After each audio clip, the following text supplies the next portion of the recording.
नाज़रीन गिरामी अस्सलामु अलैकुम वरहमतुल्लाहि वबरकातुह। सीधी बात के ताज़ा तरीन प्राइम टाइम में आप लोगों का इस्तकबाल है। नाज़रीन गिरामी, मैं अंसार अज़ीज़ नदवी इस वक्त आप लोगों के सामने कुछ अहम तरीन ख़बरों पर तबसरे लेकर के हाजिर हूँ। तफसीलात में जाऊँ उससे पहले आप लोगों से जो दरख्वास्त होती है उस पर तवज्जो करने की अपील करूँगा।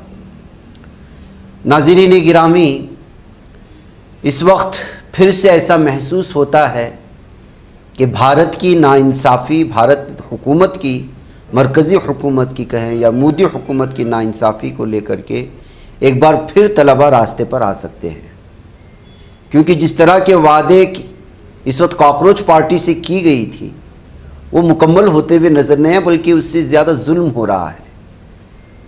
बच्चियों को जो है उनको परेशान किया जा रहा है, उनकी प्राइवेसी और उनके एड्रेस और उनका जो भी कुछ है वो निकाल के बाहर किया जा रहा है। इसी बात को लेकर के और बच्चों पर जुल्म ज़्यादतियाँ हुई हैं। अमित शाह के जो है इस वक्त इस्तीफ़ा मांगा जा रहा है वज़ीर दाखिला से, वो भी इस बात में नहीं मान रहे हैं, इसलिए कि जो जुल्म सितम हुआ था जंतर मंतर पर एहतिजाज के दरमियान, अब ऐसा महसूस होता है कि दिल्ली में जंतर मंतर 2 पार्ट शुरू होने वाला है। अलग अलग मुतालबा के साथ एक बार फिर जंतर मंतर पर आज एक बहुत बड़े एहतिजाजी तलबा को और मुख्तलिफ़ मज़ाहिब से ताल्लुक़ रखने वाले लोगों को देखा गया, जो मुख्तलिफ़ मज़ाहिरों के साथ, मुख्तलिफ़ नारों के साथ एक बार आए हुए थे। अब ये ख़ातून जो उबैद पर जुल्म सितम हुआ, उसके ख़ानदान वालों के साथ जो जुल्म सितम हुआ, उसको लेकर के ये बयान दे रही हैं और उबैद के घर वालों को, उसकी ससुरालियों को, समधियों को, बहनों को गिरफ़्तार करके हिरासत में ले जाने की कोशिशें हुई, उनको परेशान किया जा रहा है। बिहार में प्रोटेस्ट हो रहे हैं, बिहार में कई तलबा पर लाठी डंडे पड़े और जो कुछ हुआ ये सारी चीज़ें हैं। तलबा पर होने वाली एक तो ये है कि पहले प्रधान के ख़िलाफ़ एहतिजाज जारी था, प्रधान ने इस्तीफ़ा दे दिया, तलबा पर लाठियाँ चली हैं, बीमार हुए, उनके ख़िलाफ़ इस वक्त लगातार जो है दुश्मनी निकालने की कोशिशें हो रही हैं। तो जाहिर सी बात है कि ये पुलिस ने जुल्म सितम किया था और पुलिस बराह रास्त अंडर में आते हुए वज़ारत दाखिला की। जाहिर सी बात है कि अमित शाह का इस वक्त इस्तीफ़ा तलब किया जा रहा है। इस वक्त जो है जुनैद के साथ जो नाइंसाफ़ी हुई, उनके साथ जो है पूरे स्टूडेंट्स ने कहा कि अगर आप ये महसूस कर रहे हैं कि जुनैद को तकलीफ़ दे कर के आप जो है हमारी सारी सोच को ख़त्म करने की कोशिश करेंगे, ऐसा नहीं होगा, हम उनके साथ खड़े हैं। ये जो है जो स्टूडेंट्स विंग्स के मुख्तलिफ़ लीडरान हैं उन्होंने जो है बयान जारी किया है उबैद के साथ खड़े होकर के। आप इसको देखें, दोनों वीडियो को आप देख लें। हमारे साथ जुनैद भाई हैं जिन्होंने पूरे आंदोलन में हमारा सभी बच्चों का जो जंतर मंतर पे थे उनका ख्याल रखा, उनको समय समय पे पानी दिया, समय समय पे खाना दिया। और आज ये सरकार के जो दिल्ली पुलिस है और जो सरकार है वो आज इन्हें हरास कर रही है, इनको परेशान कर रही है। और हम सब ये कहना चाहते हैं कि हम सब छात्र जुनैद भाई के साथ हैं और ये लड़ाई आप हमें हरास करके या हमें परेशान करके कमजोर नहीं कर सकते। हम सब एक साथ खड़े हुए हैं। बिल्कुल, हम सिर्फ यही कहना चाहते हैं, आप हमें कितना भी डराने का प्रयास कर लीजिए, हम डरेंगे नहीं, झुकेंगे नहीं, और जितना आप डराएंगे, जितना दबाएंगे, उससे कई गुना ऊर्जा के साथ हम फिर से खड़े होंगे। जुनैद को किस तरह से हैरेस किया गया, जो यहाँ पे खाना बांट रहे थे और भी लोग खाना बांट रहे थे, इनकी हिम्मत है कि गुरुद्वारे में जाके कैंप बंद करो खाना बांटना, इनकी हिम्मत नहीं है। लेकिन मुसलमानों को तो सबसे पहले टारगेट किया जाता है, because they have got away with it for so many years. तो उन्होंने उनकी फैमिली को, उनके समधियों को, उनकी बहन के ससुराल को, किसको किसको नहीं पकड़ के यूपी में जेलों में डाला और कहा कि आप अगर वापस नहीं आएंगे यहाँ से तो इनको, इनके साथ हम और भी कार्रवाई करेंगे। तो ये सब चल रहा है। वहां पे कुछ लोग लड़ाई लड़ रहे हैं, उनको बेल मिली है, लेकिन इस तरह की प्रोफाइलिंग दिल्ली में भी हो रही थी। दिल्ली में जामिया के आसपास, निजामुद्दीन के आसपास, even if some people were not coming here, they were Muslim, they were caught and said आप वहां जा रहे होंगे, आपको हम बंद कर देते हैं, प्रिवेंटिव डिटेंशन कर देते हैं। और जो वकील मानिक उनसे पूछने गए वहां पे कि आप इनको कैसे बंद कर सकते हैं, मानिक को भी पीट के इन्होंने जेल में बंद कर दिया, and then somebody else had to go and rescue him. If they do that to our lawyers, then you can imagine what they will be doing to all of us. तो ये जो straight जिम्मेदारी, I mean your examination leak pales into insignificance after what happened on 20th July. It was proof that this is a mafia state, this is a terrorist mafia state, and they will not leave anybody. So our main demand should be, even now, that we are going to come back and we are going to protest in every city where this is happening. And kudos to all the young people who have been active on this front and where they have got these notices from the government कि हम cases वापस लेंगे. तो नाज़रीन गिरामी, मतलब ये निकल रहा है कि अगर तलबा पर जुल्म सितम का सिलसिला जारी रहा, तलबा के ख़िलाफ़ मामला दर्ज करके उनको हरासां व परेशान करने का सिलसिला जारी रहा, तो कॉकरोच पार्टी और फिर तलबा तंजीमें एक बार फिर जंतर मंतर पर हंगामा मचा सकती है।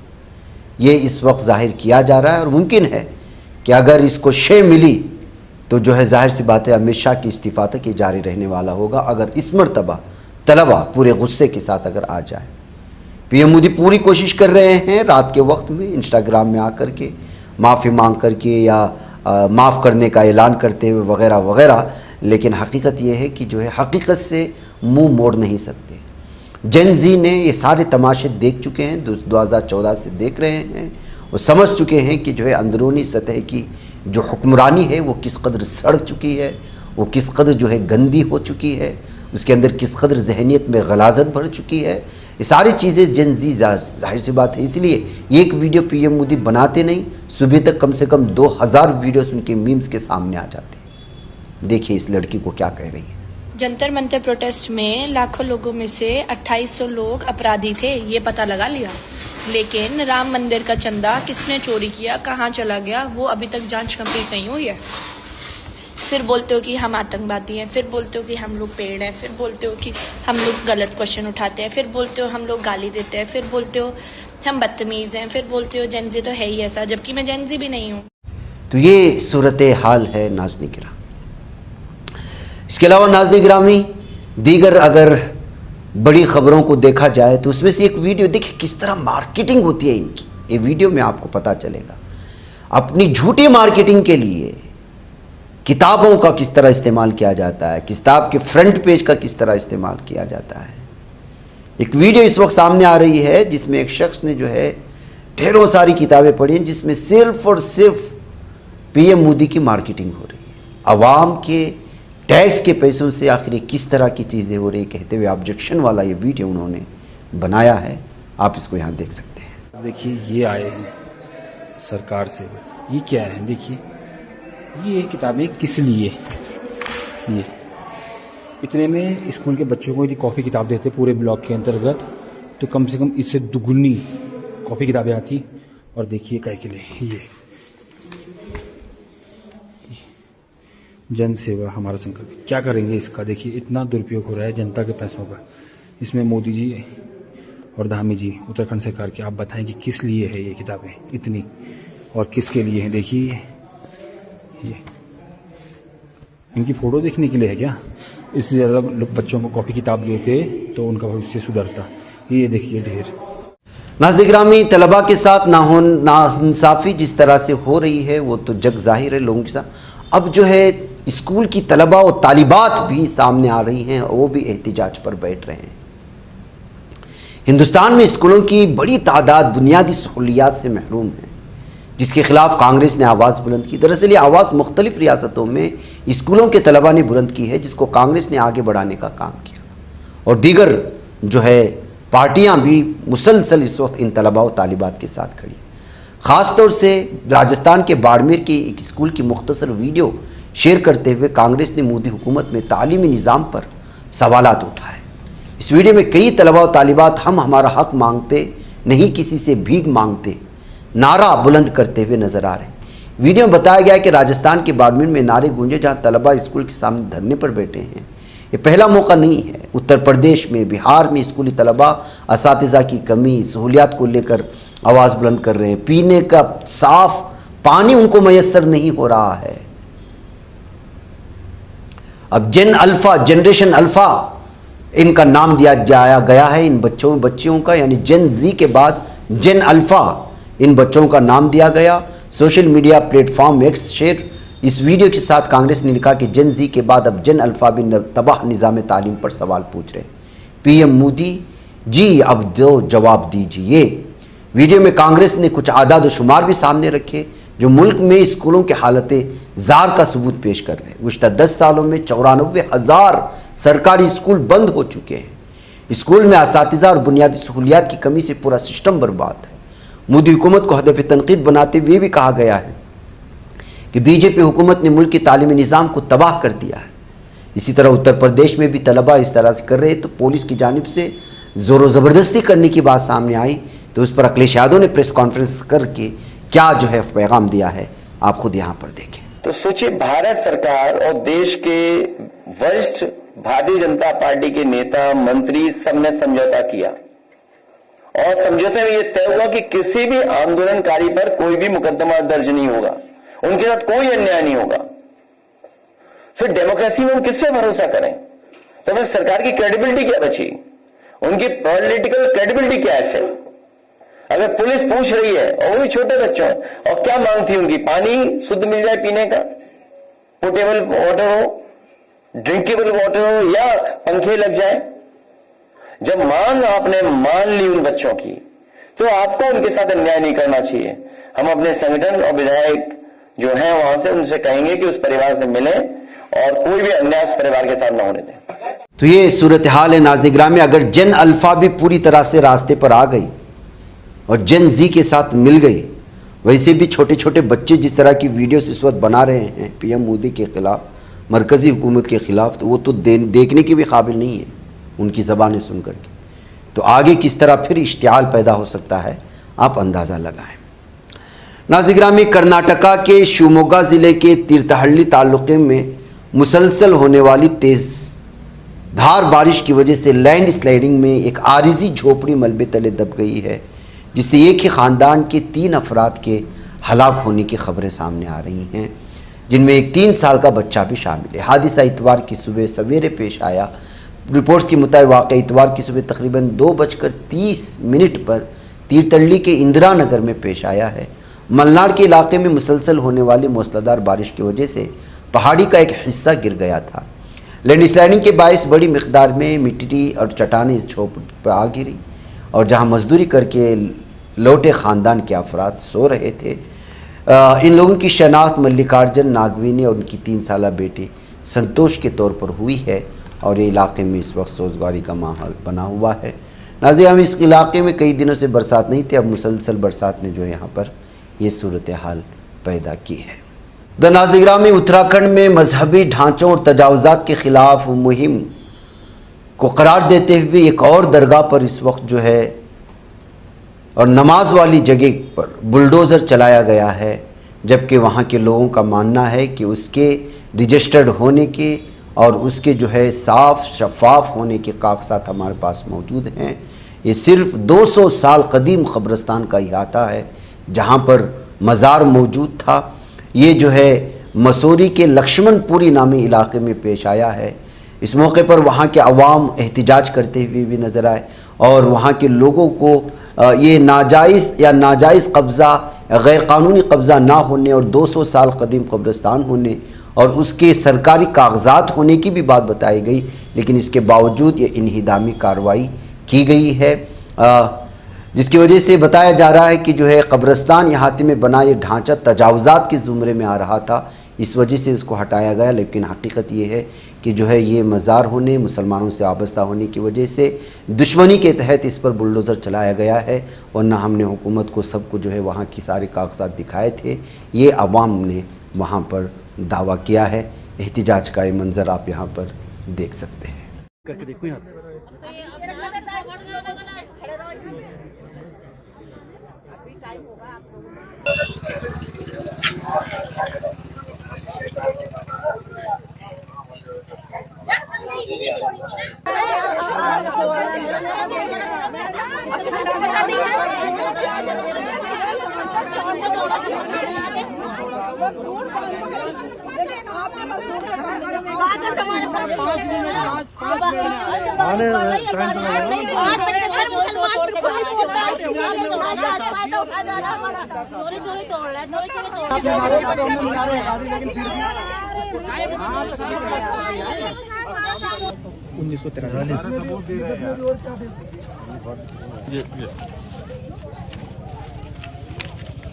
ये इस लैंड की रजिस्ट्री है, रजिस्ट्री 1943 उर्दू में भेजो।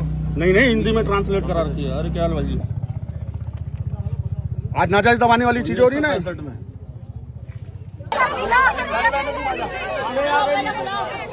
बुलाओ सर, बात होगी पहले।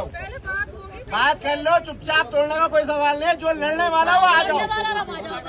शासन पे शासन करने का क्या फायदा? चलो मसला खाली करवा। अरे बैठ जाओ नीचे।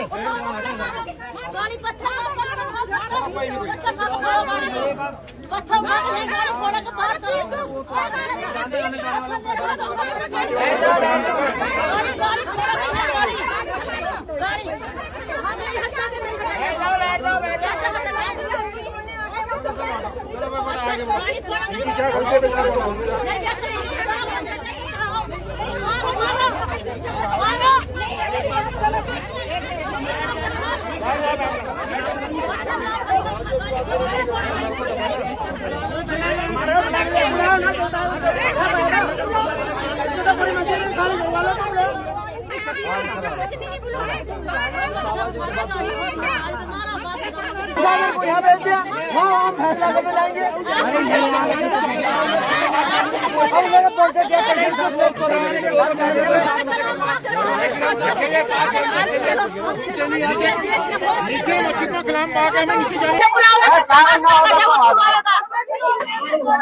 जिसके पास कागज है उसे बुलाओ। जल्दी आ जाओ ना।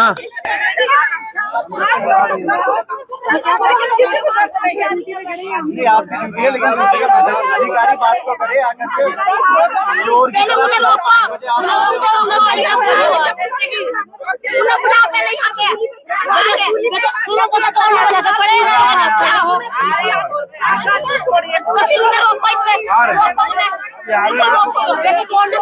उधर शहर हैदराबाद के चंपापेट इलाके में वाक़ खानगी जूनियर कॉलेज में तलबा के दो ग्रुप्स के दरमियान मामूली तकरार ने अचानक पुरतशद्दुद झड़प की शक्ल इख्तियार कर ली है। दोनों ग्रुप्स के तलबा ने एक दूसरे पर हमले किए, जिससे कॉलेज और अतराफ के इलाके में कुछ देर के लिए कशीदगी का माहौल पैदा हुआ। वाक़े की इत्तला मिलते ही मकामी अफराद और राहगीरों ने फौरी तौर पर डायल 100 पर फ़ोन करके पुलिस को आगाह किया। इत्तला पर पुलिस की टीम मौके पर पहुंची, बरवक्त कार्रवाई करते हुए दोनों ग्रुप को मुंतशिर कर दिया है। इस तरह से नाज़िर गिरामी कॉलेजों में, यूनिवर्सिटियों में ये तलबा के ग्रुपों में झड़प देखने को मिलता ही रहता है। उधर नाज़िर गिरामी जापान के सूबे कुमामोटो में आने वाले शदीद ज़लज़ले में हलाक होने वालों की तादाद बढ़कर 38 को पहुँच चुकी है। सूबाई हुकूमत ने इतवार के रोज़ मालूमात फराहम की। न्यूज़ एजेंसी सहनवा की रिपोर्ट के मुताबिक इतवार की सुबह होने वाले आफात की रोकथाम के हेडक्वार्टर की मीटिंग में कुमामोटो सूबे के हुकाम ने बताया कि 38 अफराद की मौत हो चुकी है। इनमें वो लोग भी शामिल हैं जिनकी मौत की अभी जांच की जा रही है, ताकि मालूम किया जा सके कि आया उनकी मौत 7.1 शिद्दत के ज़लज़ले की वजह से हुई थी या नहीं है। नाज़िर गिरामी, रूस की राजधानी मॉस्को में बड़ा बम धमाका होने की खबरें आ रही हैं। इस धमाके में 3 अफराद हलाक हुए हैं, 21 ज़ख्मी। रेस्तोरां की वेबसाइट के मुताबिक हफ्ते के रोज़ एक निजी तकरीब की वजह से रेस्तोरां आम सारिफीन के लिए बंद रखा गया था, वरना हलाकतों की तादाद ज़्यादा हो सकती थी। जहाँ नाज़िर गिरामी फ्रांसीसी माहिरीन इमरजेंसी सर्विस की टीमें जाए वक़ा पर काम कर रही थी।